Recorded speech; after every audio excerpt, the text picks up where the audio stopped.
আসসালামু আলাইকুম, সবাইকে স্বাগত জানাচ্ছি অ্যাডভোকেট ইশতিয়াক আহমেদ। আজকে যে বিষয়টি নিয়ে আলোচনা করছি তা খুবই গুরুত্বপূর্ণ। বিভিন্ন অ্যাঙ্গেল থেকে এই প্রশ্নটি এসেছে।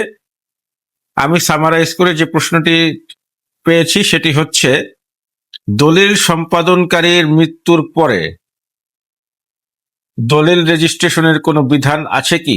এর উত্তর অবশ্যই আছে। দলিল দাতার বা সম্পাদনকারীর প্রতিনিধি বা ওয়ারিশকে রেজিস্ট্রারের সামনে উপস্থিত হয়ে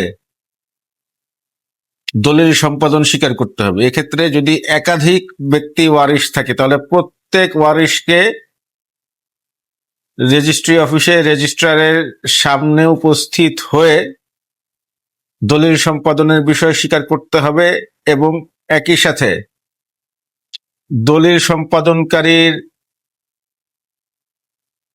নাম, মৃত্যুর তারিখ ইত্যাদি সহ রেজিস্ট্রারিং অফিসার বরাবর দরখাস্ত দাখিল করতে হবে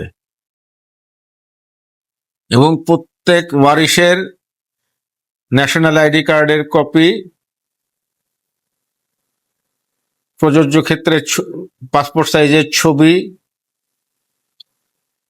এবং ওয়ারিশ সনদের কপি জমা দিতে হবে। আজকের আলোচনা এতটুকুই। আপনাদের সুস্থতা কামনা করে আমি বিদায় নিচ্ছি। আল্লাহ হাফেজ।